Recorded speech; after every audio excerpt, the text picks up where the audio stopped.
Sasa basi, nimewaita kwenye kikao hiki, lakini kwanza, kabla sijakwenda kuanza mada, ni vizuri kwanza tuweze kufungua kikao kwa maombi. Baba, ninakushukuru kwa ajili ya muda huu. Tazama, tunakwenda kuanza kikao hiki, tunaomba Bwana ukaanze nasi katika jina la Yesu, amen. Amina. Bwana Yesu asifiwe. Amen. Bwana Yesu asifiwe. Amen.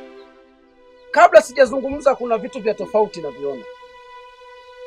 Hii maana yake nini?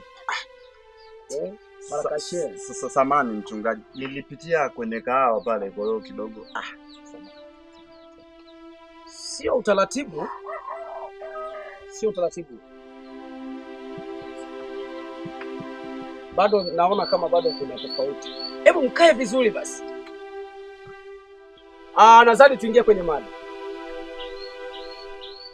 Ni kwamba nimeona hali zinaendelea kubadilika. Nikaona ni vizuri tuweze kufanya maombi ya siku 7. Tafadhali sana, weka vizuri miguu yako. Hizo ndio hali ambazo tunazisema. Hali zimeenda zimebadilika. Kwa hiyo lazima tuwe na maombi ya siku 7. Sawa sawa? Amina. Au kama kuna tofauti hapo niweze kupata labda idea. Samani mchungaji. Lakini vipi? Mbona imekuwa haraka sana, yani haujaandaa watu, hatujui ratiba, mipango iko vipi? Mzee wangu, vipi? Umeonaje hili swala?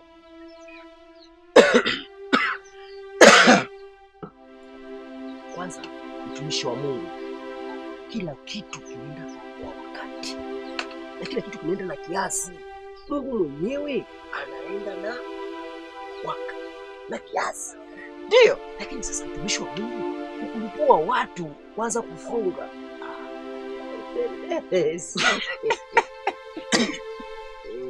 Naomba mnisikilize kwa makini.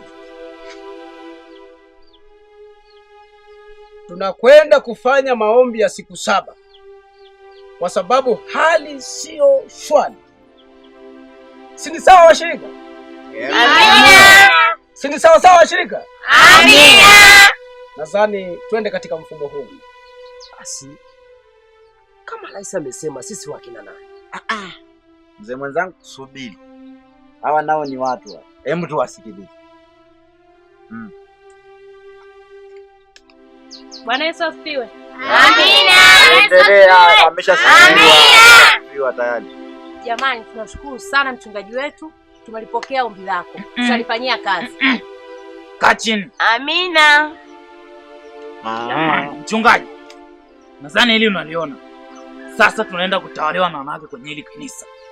Au unasemaje wazee? Kweli kabisa. Haiwezekani wanawake wanatoa mawazo na mchungaji anakubali. Hapo sasa. Mchungaji, tutakuachia kanisa. Iko siku tutakuja kukuta mke wangu mmoja Subirieni. Hapo subirieni. Hapo huyu bwana anataka aende kwa nani? Unataka bwana aende tofauti. Ni kweli. Ukimpiga mke wako tunakutenga. Yesu. Subirieni. Sasa nimeona tunakokwenda ni hakika kabisa, lazima tutakuwa na maombi. Hali inajionyesha. Na kwenda kuaisha kikao hiki kwa maombi, na lazima tufanye maombi ya mfungo siku 7.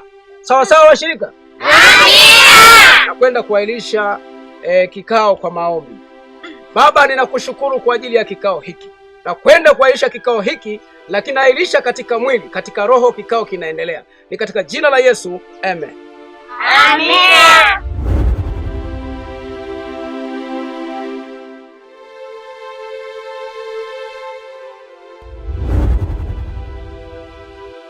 Ngoja kwanza mke wangu. Hivi umemwelewa mchungaji alichokuwa anasema kikaoni pale? Nimemuelewa aswa, mchungaji yuko sahihi. Yaani kwanza mchungaji wetu ana maono ya mbali. Kwa maana hapa kijijini kwetu magonjwa yamelipuka mengi, mambo hayaeleweki. Sijui kwa sababu gani. Yaani wewe ni, yaani sikiliza, wewe ni mpumbavu mpaka mpumbavu. Hapana. Anakupaka chakula? Mama anasema kweli. Anasema kweli. Sikiliza, wewe dawa nishaijua. Yaani wewe dawa ni kukutandika mimba. Kuisha habari. Sitaki mjadala. Na wewe unayejifanya unamjua Mungu, subiri nikutafutie ule. Kwanza mmeshanivuruga kwa ndani nyumbani. Sasa nikakupiga bure nikakuumiza. Alafu wewe, yaani wewe hapo nikuta umepika chakula huko. Ngoja mimi naenda kwanza kwa mzee mwenzangu, umeshanivuruga.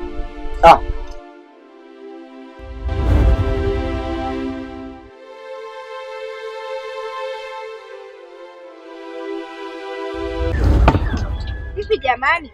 Hivi nilisikia mtumishi anasema sasa naongelea kuhusu maombi mafungu. Maana katika kumwelimisha mdogo wake afungu. Hao nyewe mnalionaje? Jamani, huenda nalo jaribu la mchungaji. Jaribu kuongea kashindana. Jamani, sikizeni niwaambie. Biblia inasema mmoja atatwaliwa, mwingine ataachwa. Jamani acheni umbea. Kila mtu ana njia yake. Jamani, au mambo hayatuhusu. Ndio tuchote maji tuondoke. Dango nituishe tuondoke.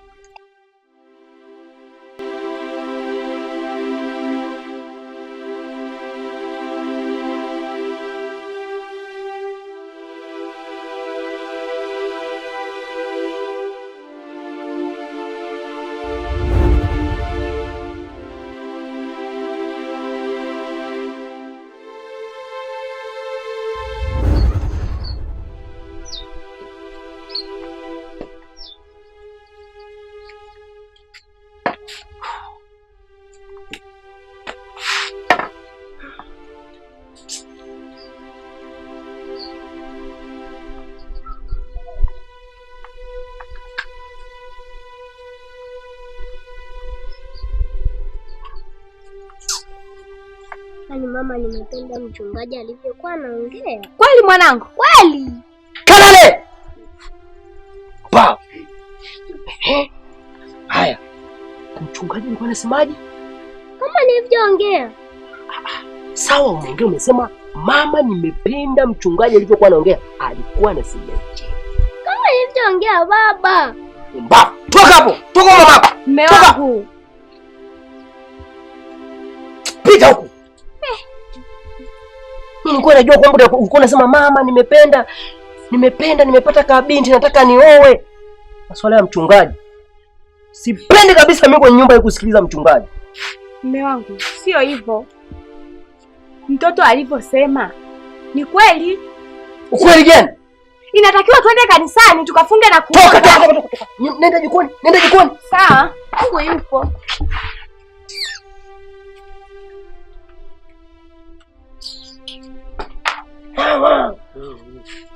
Na mchungaji wenu wewe subiria. Siku moja atakuta nimeshamning'iniza huko na tai.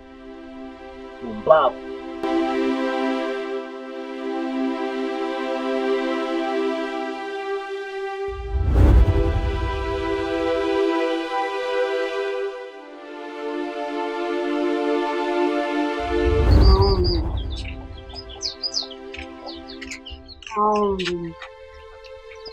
Ndio sasa sitaki maombi. Saki. Mungu.